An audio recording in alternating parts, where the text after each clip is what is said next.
I closed my eyes, drew back the curtain to see for certain what I thought I knew. And in the east, the dawn was breaking, and the world was waking. Any dream will do.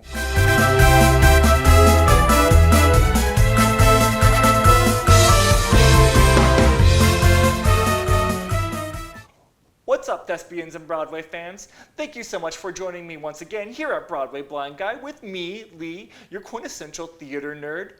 If you're new here, a warm welcome to you, and please take a moment to like, subscribe, and share, and ring that bell for notifications, as it helps me out a great deal and keeps the theater love alive.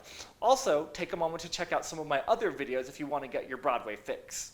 So, I've been inspired recently by the diversity in theater from productions like Deaf West's Spring Awakening and Ali Stroker's reimagined performance as Ado Annie in the recent revival of Oklahoma.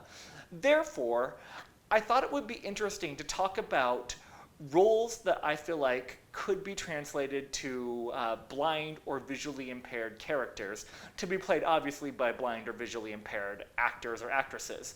And obviously, because I'm legally blind myself, this is something that appeals to me to create more opportunities for people in my demographic. So here we go. Also, let me preface this by saying that these roles, I selected them because I don't feel like there would have to be very many modifications to the script, if any at all. Just maybe some reinvented staging and character interpretation. But it could totally work. So, number one is the narrator in Joseph and the Amazing Technicolor Dreamcoat.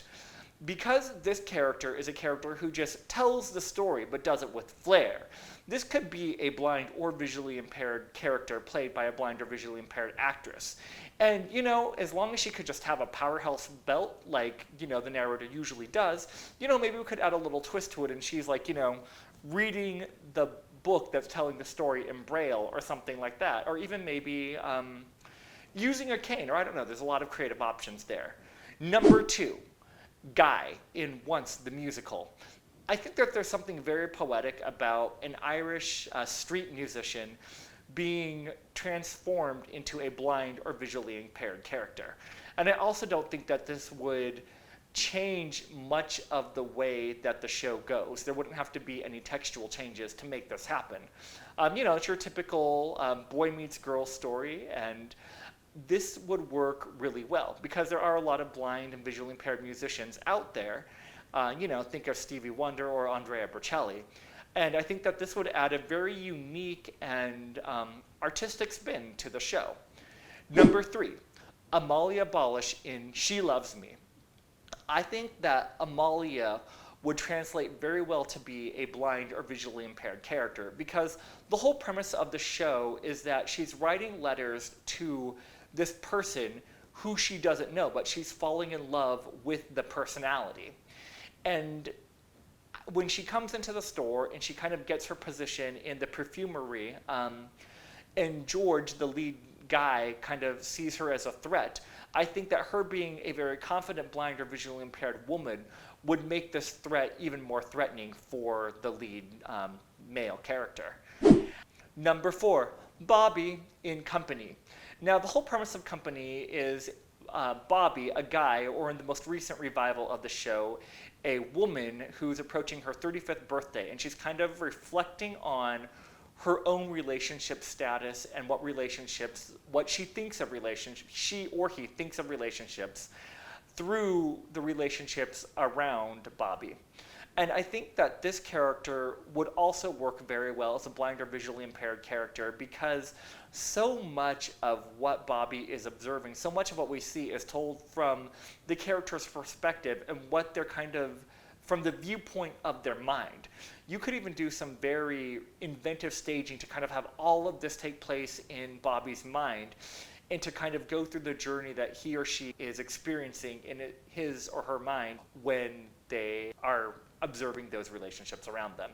And number five, Dolly in Hello, Dolly. Now, I know I talk about the show a lot because this is actually one of my personal dream roles, taking inspiration from John Travolta as Edna in Hairspray. You know, if he can do it, why can't I do it? And I think that Dolly, regardless of whether or not I played this character, would be perfect as a blind or visually impaired character for the reason that she's a matchmaker. She doesn't have to have physical vision to have vision and insight into people's hearts and people's souls to know what people are going to be compatible. I also think that, you know, I just picture her walking around the stage, you know, being very witty and fast talking like she usually is, with a cane even, and using the cane as part of the character. And, you know, when she gets to the Hello Dolly number in the restaurant, you know, maybe she just throws the cane to one of the waiters, or maybe, you know, she uses it and the number, and we have a very different choreography for the Hello Dolly number than what we're used to. Just some thoughts there. So, like I said, as theater progresses, it gives me hope, and I would love to see some of these things happen. You know, it could take a while, but it's gonna happen sometime, maybe this time. So thank you guys so much for watching, and please take a moment to answer the question below in today's poll. What character do you think would translate well to being visually impaired or blind? Or what character would you like to see as a visually impaired or blind characterization on a Broadway musical? Thank you so much, and keep singing, keep dancing, and keep loving Broadway.